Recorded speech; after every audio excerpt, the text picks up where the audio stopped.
Recomendamos ver este programa en compañía de un adulto.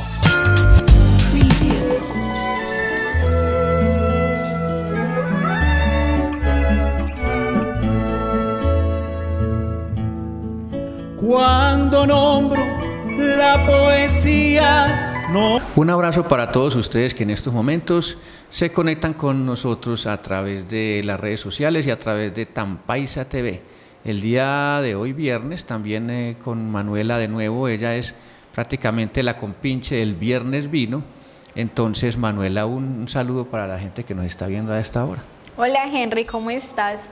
Y bueno, un saludo para todas las personas que nos están viendo en este momento, o sea, de noche, de día. Sabemos que lo transmiten pues como en varios días de la semana, diferentes horas. Y bueno, muy feliz por el tema que vamos a tratar hoy. Sí, lastimosamente se nos ocurre una calamidad periodística y literaria hace poco y precisamente Manuela fue la que sugirió que por qué no hablábamos algo de este personaje. Ahí están viendo ustedes en pantalla un par de libros de la persona de la que vamos a tratar el día de hoy, pero entonces vamos a presentar, bueno, ya nuestra invitada, ella no es invitada, ella hace parte del Viernes Vino. Invitada permanente. Y algún día sucederá, Manu, que Henry se enfermó, le dio el COVID o lo mató el COVID. Todo se puede en la vida. Y para que el programa continúe avante, Manuela, usted le va a... pero ¿qué son esas predicciones que Henry, por Dios? No, es que yo no soy infinito. Pero si ya vamos a hablar hoy de un muerto, entonces, ¿por qué? Hablemos de vida, porque el Viernes Vino y el día de hoy vamos a compartir con nuestra invitada y con nuestra camarógrafa y editora del programa, Ivana, un maravilloso, ya lo hemos traído, es un delicioso vino artesanal abocado que se llama San Marco y que lo distribuye para esta región nuestra amiga Viviana García. Ella me dice primo. ¿Qué más primo? Como yo soy García, entonces ella me dice ¿qué más primo? Y ella se llama Viviana. Yo he visto los Vivianas con B y también con V. Le he preguntado a ella para el caso de la edición cómo se escribe el nombre de ella y es con V ambas, Viviana. Viviana García lo distribuye. Les vamos a poner en pantalla el número telefónico de ella para que la contacten. Es un vino extremadamente delicioso, hecho en Santa Rosa de Osos, vino dulce como les dije, vino tinto muy delicioso. El número de ella es 311-369-9824, 311-369-9824. Ya saben pues, para que se compren el vinito, apoyen delicioso. También los emprendimientos locales, porque es de un municipio vecino, y para que disfruten el programa tomando vino. Tomando vinito, nosotros. Claro, muy delicioso. Bueno, en fin, Manu, resulta que estuvimos pendientes de noticias, los que vemos noticias, que no nos amargamos al ver noticias. Las noticias a veces son demasiado calamitosas. Eso desde que empieza... Los titulares son noticias negativas y en estos días nos ocurre una noticia aparte de todo lo que nos está sucediendo en este país y bueno, básicamente en el mundo estamos llevados. Sí, Henry, pero los periodistas estamos para contar lo que está mal. Sí. Y precisamente el 15 de julio nos dicen que muere Germán Castro Caicedo. Eso nos cayó como un baldado porque yo recuerdo que cuando estaba yo en el colegio, en bachillerato, las obras de Germán Castro Caicedo eran prácticamente las que más nos sugería mi profe Eli Antonio Torres, que él me dio a mi español en bachillerato y él y cada que él me aconsejaba que leyera algún libro, yo sabía que ese libro tenía que ser muy bueno. Entonces cuando él me sugiere algunos títulos, yo leí varias obras de él, ya no recuerdo muy bien la trama, pero eran unas cosas muy encarretadoras. Uno se enchufa con la trama de esto porque eran unas denuncias, era a conocer a Colombia a través de la violencia, de lo político, en fin. Y eso también nos fue atrapando hasta que de un día cualquiera vimos a Germán Castro Caicedo ya metido mucho, ya de lleno en el periodismo, no tanto pues en los libros, sino en el periodismo, y de eso vamos a hablar ahorita. Pero que sea Manuela la que nos cuente. Germán Castro Caicedo, bueno, ya sabemos que murió ahorita el 15 de julio de 2021, pero ¿dónde nace Germán Castro? ¿En qué parte? En ¿Qué Zipaquirá. hizo? Nace en Zipaquirá. En 1940, bueno, murió a los 81 años. Este gran maestro del periodismo llegó a publicar 21 libros, traducidos a más de 25 idiomas, ganó también muchos premios. Bueno, digamos que él estando en bachillerato se interesó por el periodismo porque en ese momento había un canal local que se llamaba La Voz de Cundinamarca. Y él era una Y lo afición... escuchaba en Zipaquirá. En su tierra. Sí, en su tierra natal. Y él era un aficionado de los toros, entonces su primer programa fue Oro y Grana, que son como una de las combinaciones de los trajes de los toreros. Y luego él ingresó a la Universidad Nacional de Colombia, pero a estudiar antropología. Ahí llega a una emisora mariana y cuando se gradúa empieza a trabajar en una revista que se llamaba Deporte Gráfico. Y una de las características de esta revista era que a donde iba un deportista colombiano tenía que estar un periodista de esa revista. Y como en ese momento los periódicos no tenían como la costumbre de mandar a los periodistas al lugar donde ocurrían los hechos, entonces el periódico El Tiempo le pidieron al editor de esa revista que, bueno, los periodistas empezaran a escribir columnas para su periódico. Entonces él ahí empezó a colaborar con El Tiempo. Luego pues esta revista se acabó y así fue como llegó al Tiempo, porque luego lo contrataron como periodista. Vení, espérate mujer, que es que yo aquí acabo de hablar. Lo que pasa es que les voy a contar una infidencia. Y Manuela ha leído a Germán Castro Caicedo. Yo lo leí hace mucho tiempo. Ella habla que tiene 21 libros publicados y yo creo que yo me leí el primero o el segundo. Yo no estoy muy nuevo que digamos. Y resulta que aquí estoy mirando la biografía en internet y me encuentro que estudió antropología. O sea, él termina el bachillerato, se enamora del periodismo. Entonces, ¿me estás contando de esto es cuando estaba en bachillerato o ya había salido? No, o sea, él cuando estaba en bachillerato lo que hizo fue dirigir como el programa en el canal local La Voz de Cundinamarca, Oro y Grana, ¿cierto? Ya después ingresó a la universidad, ahí colaboró como con una emisora y luego cuando se graduó, entonces él empezó a trabajar como periodista en Deporte Gráfico. Pero qué bien, pero él estudió antropología durante 3 años, pero ¿se graduó o no se graduó? ¿Qué sabes vos? Sí, se graduó. Ah, bueno, estudió antropología durante 3 años, dice acá. Bueno, dice que estuvo vinculado también en RTI Televisión, estuvo con El Tiempo, que lo acabaste de mencionar, como columnista. Contanos una cosa, ¿a qué se dedicaba él en El Tiempo? ¿Qué era lo que él, para que las personas que nos están viendo vayamos teniendo una idea general de lo que fue ese trasegar de Germán Castro? ¿Él a qué se dedicó ahí? Bueno, ¿Qué escribía? El primero, bueno, sabemos que primero colaboraba como columnista porque era periodista de Deporte Gráfico, pero luego cuando ingresó ya como periodista del periódico, él cubría como noticias locales de Cundinamarca. Bueno, más o menos a los 20, 21 días, él cuenta en una entrevista que está en El Espectador, por si la quieren mirar, que más o menos al mes él llegó y vio una nota breve que había publicado otro periodista y que pidió pues al periódico un carro, un fotógrafo y se fue para el lugar, ¿cierto? Él contó esa historia y el editor le dijo, no, esto es lo suyo, me hace el favor, ya no vuelve a contar historias de Cundinamarca, sino que se va a dedicar a la crónica. Digamos que él ahí... Y lo mandó fue al campo de batalla, como se dice en periodismo. Él ahí se forjó, podría decirse, como cronista. Ahí duró 10 años en El Tiempo, ¿cierto? Escribiendo crónica. Sí. Escribiendo crónica.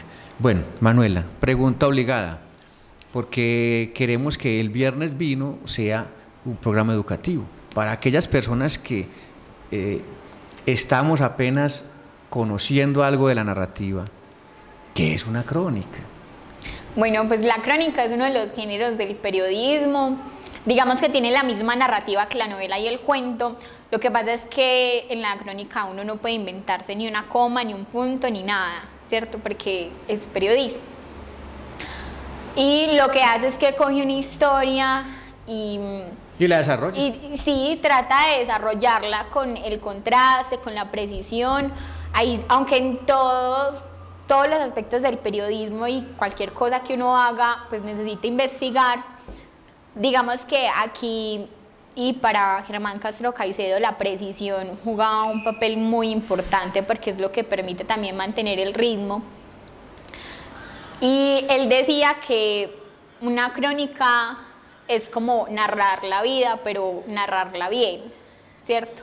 Porque cuando usted llega al clímax, ¿cierto? Que es como donde usted empieza a mezclar momentos intensos de la historia, es cuando se logra el ritmo y es cuando uno logra atrapar al lector. Como vos mencionabas hace unos minutos, de que cuando vos empezaste a leer a Germán Castro Caicedo, vos te mantenías pegado a las historias por el ritmo, sí, ¿cierto? Sí. Pero era muy emocionante. Hay algo que lo atrapa a uno, de hecho. Sí. Y, por ejemplo, otra periodista que aún está viva, ¿cierto? También para ir dando como otros referentes, Andrea Aldana, dice que una crónica no es contar los hechos, sino hacer que pasen al frente del lector. Entonces no es solamente contar el día tal pasó tal cosa a tal hora, sino hacer que el lector a través de las palabras sienta que está viendo eso que está pasando. Y enseguida hablamos del estilo de Germán Castro, porque cuando leíamos las crónicas de Gonzalo Arango, ya él le mezcla mucha poesía, mucha imagen pues a la narrativa que hace, y a veces es muy gracioso. O sea, leer a Gonzalo es muy agradable, es porque él es muy chistoso. Pero qué diferencia, o por qué es grande en la crónica Germán Castro Caicedo, ¿qué lo hace diferente a él con respecto a otros cronistas? No sé, Memo Ángel, Juan José Hoyos, que también les hemos leído crónicas periodísticas en algunos medios de comunicación nacionales. ¿Qué es lo que hace grande pues a Germán Castro Caicedo? ¿Por qué tanto premio? ¿Y por qué tanto libro? En fin, o sea, él se pasaba pues buscando historias. ¿Qué es esa pregunta tan difícil? Pues no, ver, es que yo me lo imagino, porque es que uno se pone a mirar. Una vaca sagrada del periodismo. Hay una historia de García Márquez, cuando él pierde unos cuentos, y él se va otra vez a los lugares donde le contaban esas historias, y por eso se llaman peregrinos, porque se recorre prácticamente el país buscando otra vez esos cuentos. Pero Germán, entonces, ¿qué hacía? Hombre, imagínate que hay una avalancha en tal parte, y él agarraba ¿qué? Una cámara o una grabadora y a buscar ahí la historia, o simplemente buscaba hechos, vea, fulanito de tal lo cogió una bruja por allí, lo arrastró una bruja, eso va para el periódico. Yo no sé, ¿vos cómo lo podrías definir? Yo creo que es muy importante tener en cuenta como el contexto histórico, porque Germán Castro Caicedo fue uno de los primeros periodistas que se interesó por ir a contar esa Colombia profunda, de alguna manera, ¿cierto? Por ejemplo, la crónica con la que el editor le dijo, usted ya no va a contar más este tipo de noticias, fue porque él se fue a un lugar donde no se sabía nada, ¿cierto? Donde no habían llegado todavía los medios. Entonces él, bueno, aquí me adelanto un poquito, después de que él se fue del tiempo, fue porque él quiso llevar la crónica a la televisión, porque estamos hablando de 1976, y en ese momento él dijo, bueno, la mayor parte de la audiencia está en la televisión, y yo quiero llevar la crónica a la televisión, ¿cierto? Ahí fue cuando empezó con Enviado Especial, que duró 20 años, y tuvo 1018 episodios, ganó 18 premios nacionales e internacionales. Y 1018 episodios. Lo característico es que él, bueno, entonces él cogía la cámara, ¿cierto? Sus periodistas, sus fotógrafos, y se iba a esos lugares recónditos de Colombia a contar esas historias. Y una de no sé, de las características, aunque no sé si decirlo de Germán Castro Caicedo, sino que incluso pues del periodismo es el contraste, ¿cierto? Sí. Que también una forma de mantener el ritmo es contrastando. Entonces, ¿qué me dice Peranito? ¿Qué me dice fulanito? Entonces yo tengo que contar las diferentes aristas de las historias, y eso era lo que él hacía. Él iba, lo que pasa es que eso es muy cliché, decir le voy a dar voz a los que no tienen voz, ¿cierto? Eso es muy cliché, pero él fue uno de los primeros periodistas que se animó como a hacer eso.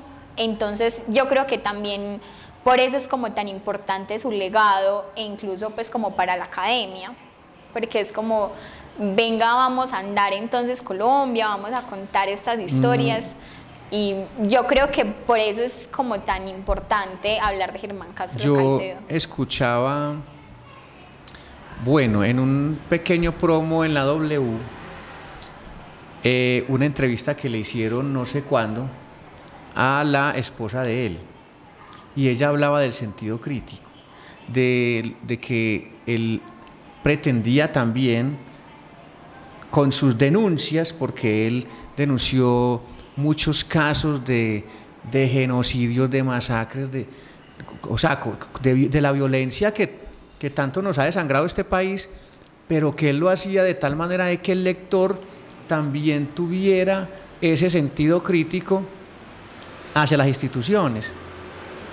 ¿Qué nos podrías decir de esto? ¿Vos qué has leído al respecto? Él escribe qué libros donde él hace alguna denuncia, por ejemplo, en Macondo se habla de las masacres bananeras, pero él en qué momentos o en qué episodios, en qué libros, en qué literatura, cómo lo hacía. Bueno, yo lastimosamente no alcanzaba a leer todavía pues como los 21 libros de Germán Castro Caicedo, pero por ejemplo este libro, que es uno como de los referentes que trajimos hoy, se llama El Hueco, reúne pues historias de inmigrantes colombianos, y ese libro es muy importante porque es como, o sea, él se interesó por ir a mirar a qué huecos se tenían que meter los inmigrantes para lograr ese sueño americano. Para pasar pero de Colombia o desde qué región?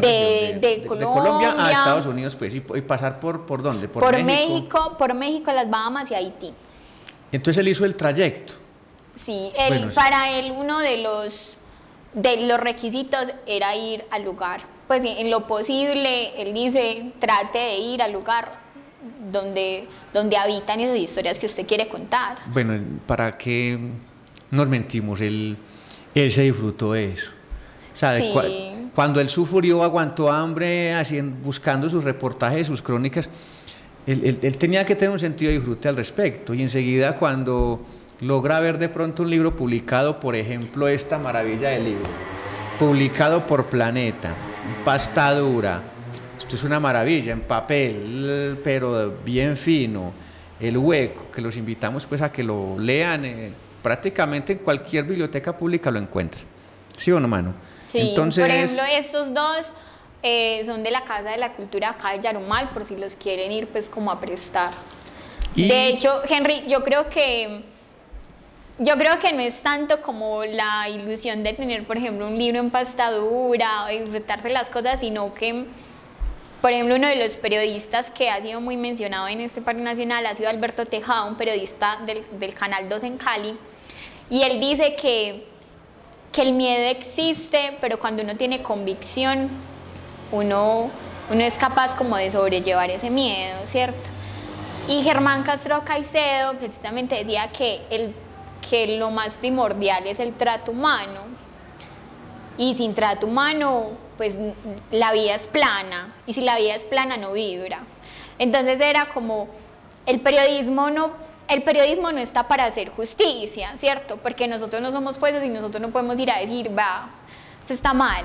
Pues o sea, y de hecho uno tiene que investigar, demostrarlo, contrastar, pero el periodismo sí puede ayudar a que se haga justicia, ¿cierto? A que los organismos encargados de tomar esas decisiones lo hagan, y pues de eso han sido pruebas pues como muchas investigaciones periodísticas. Y también son como el hecho de solucionar deudas históricas también. Por ejemplo, el Rucatán, no recuerdo si se llama así, esperen, Pero... Uno de los libros de Germán Castro Caicedo, El Huracán. Sí. Trata, ¿cierto? Entonces sobre la colonización, ¿cierto? De los españoles en tierras americanas. Entonces también son esos esfuerzos por esas deudas históricas. Es que de hecho, vea, yo aquí en las publicaciones de Germán Castro encuentro Colombia Amarga, que es un libro que estuvo muy en boga, pues que todavía lo encuentra uno muy amarillito ya, por cierto, las primeras ediciones de ese libro. Es de 1976. Y con ese título de Colombia Amarga, uno como que ya le sugiere de qué trata el libro. Luego publica con las Perdidos en el Amazonas. Mi alma se la dejo al diablo. Después el Carina, que es el que tenemos acá al frente, el Carina. Que el Carina también es de un barco que era lo que llevaba, era armas del M-19 que fue vendido pues como por la Armada. Lo que pasa es que ahí se rescata mucho y es el valor de la investigación, ¿cierto? Porque en esos meses estuvieron mucho los medios pendientes pues como de ese cubrimiento del día a día, pero luego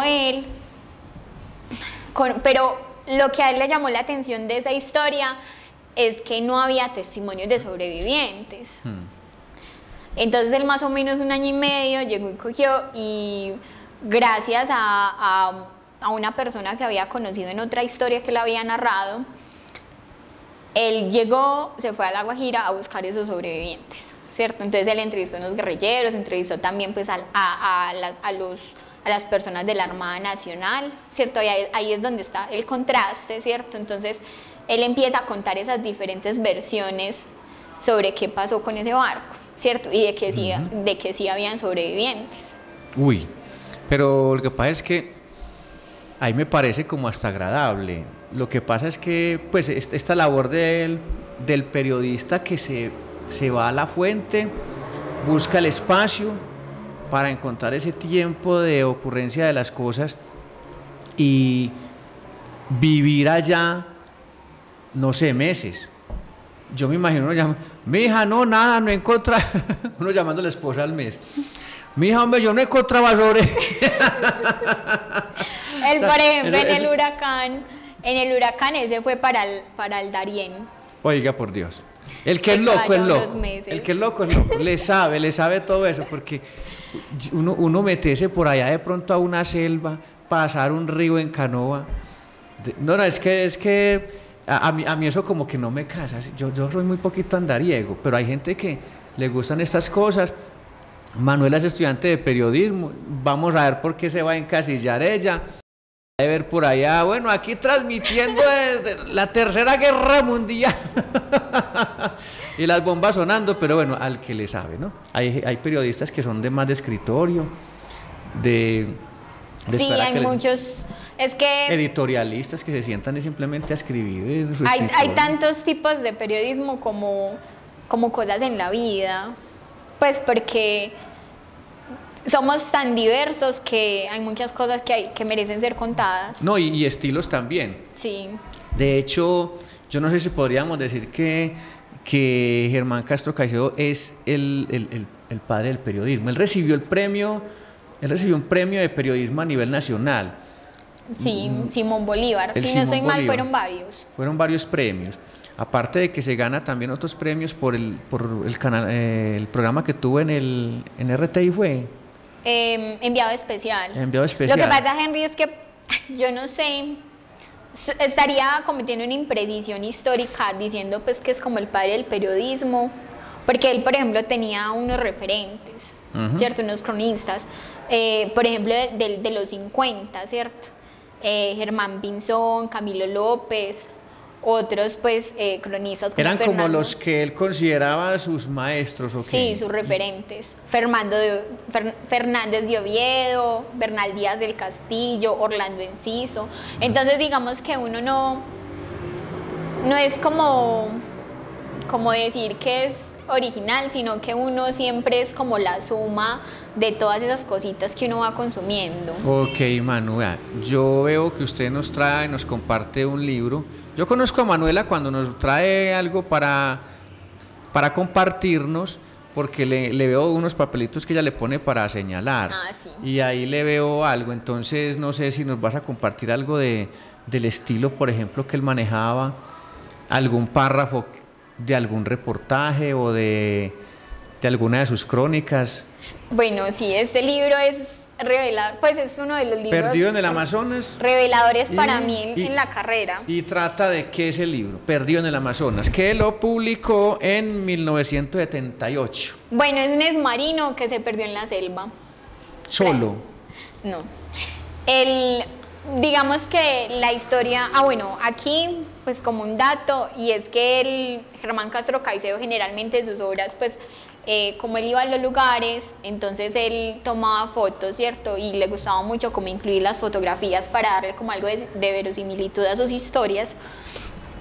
Es un marino que él llegó a la selva y dijo, esto es lo mío, pues se interesó, se quedó allá, él incluso pues abrió un pedazo de selva, hizo su casa, y llegó allá, pero yo creí que era que se había perdido, le había pasado una calera, sino que simplemente llegó a vivir allá. Sí, él llegó primero porque, bueno, era un marino, ¿cierto? Él llegó allá pues como por una misión, le gustó, decidió quedarse allá, construyó pues su casa, empezó a habitar pues como con las personas de allá y él se perdió. Lo que pasa es que él aquí, bueno, pero no me quiero... No, y no nos va a contar el final porque entonces ya... Por el Ivana se lo va a leer esta semana. Aquí quiero tratar y es sobre él cómo concebía sus historias, y es porque acá esta es como una estructura rota, ¿cierto?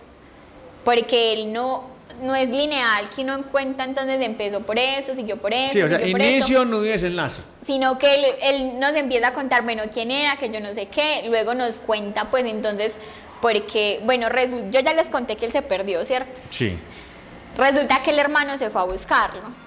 Entonces él empieza a mezclar esas dos historias paralelas del hermano buscándolo, mientras va contando como el inicio pues de la vida de Julián, que es el exmarino perdido, sí.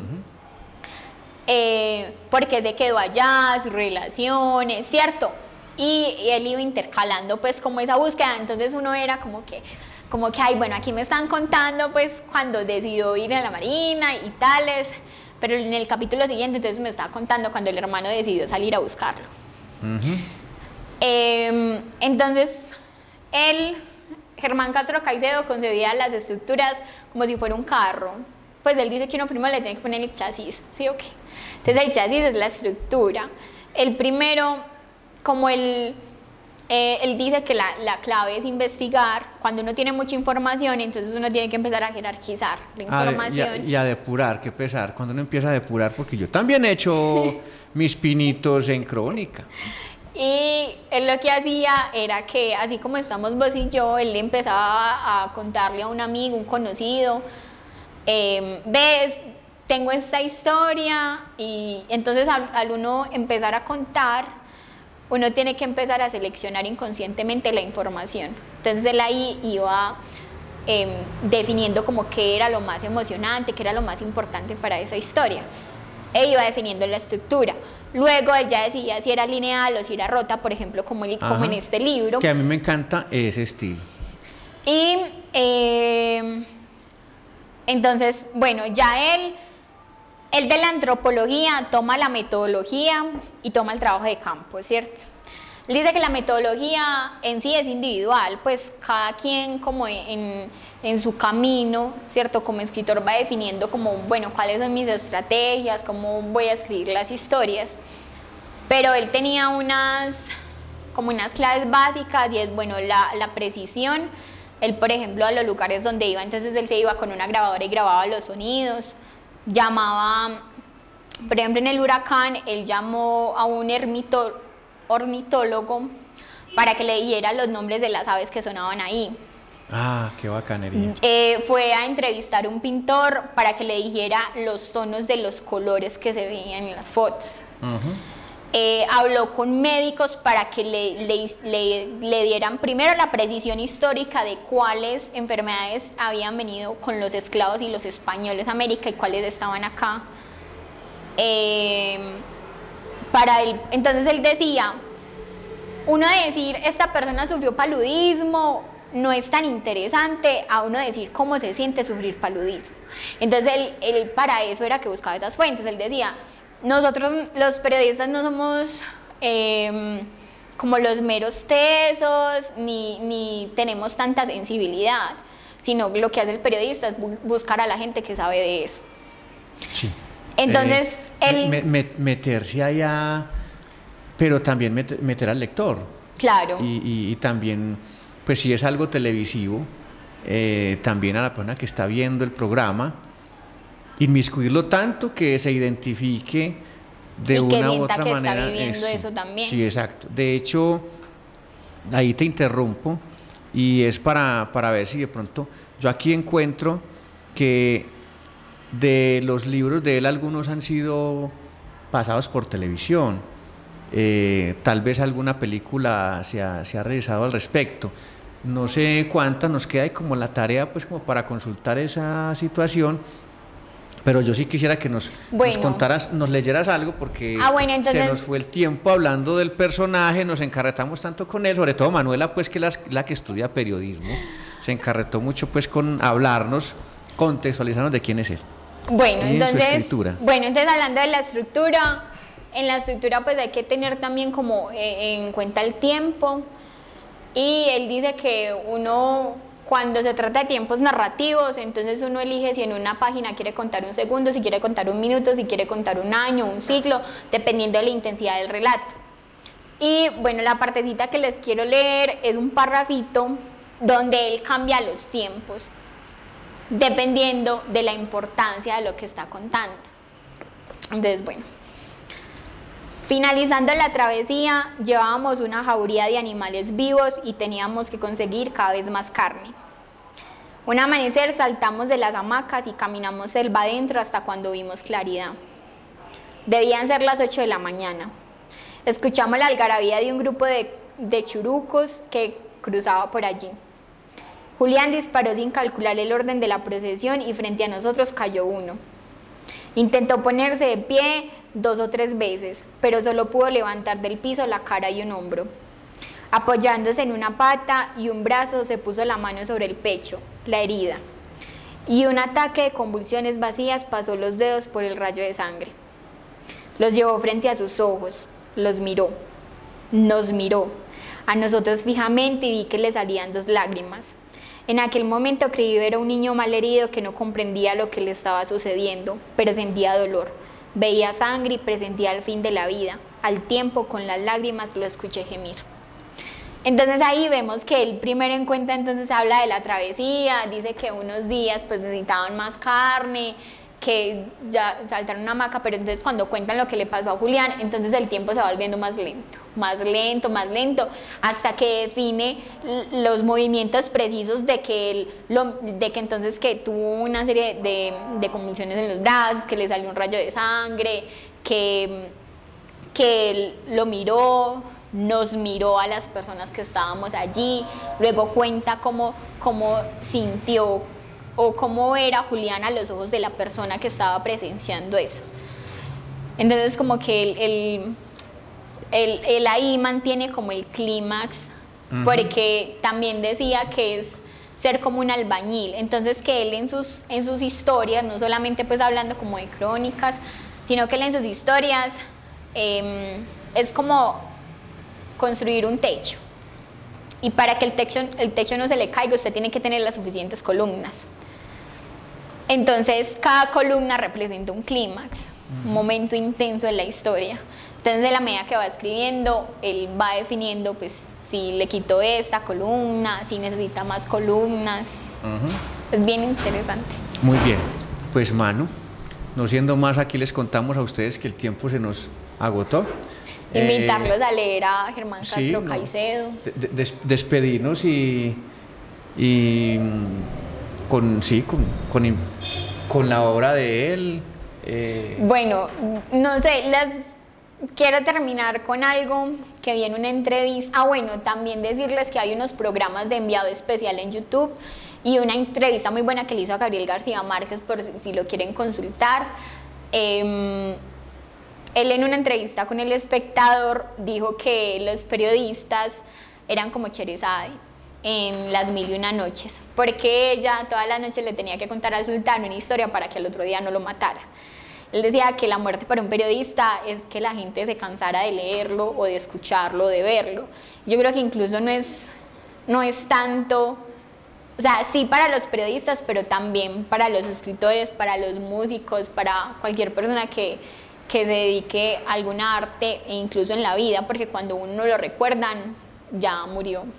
Sí, cuando lo olvidan del todo, ahí sí es la muerte definitiva. Entonces recordemos estas frases de Germán Castro Caicedo, aquí referido por Manuela, que la muerte de un periodista es cuando la gente se cansa de leerlo. De leerlo. Ay, por Dios. A nosotros que nos gusta a veces hacer un rayoncito, escribir de vez en cuando, y que de pronto algo se publique, y que vos leíste el artículo que publiqué en tal periódico, hombre, que todo el mundo le diga a uno que no, está uno muerto por el mundo. En fin, que de todas maneras, Manu, te agradecemos mucho por esta contextualización de a ti, Henry, lo que fue hablamos de este gran maestro, la vida y la obra de lo que sí es un gran maestro para un estudiante de periodismo, uno de estos genios del periodismo a nivel nacional.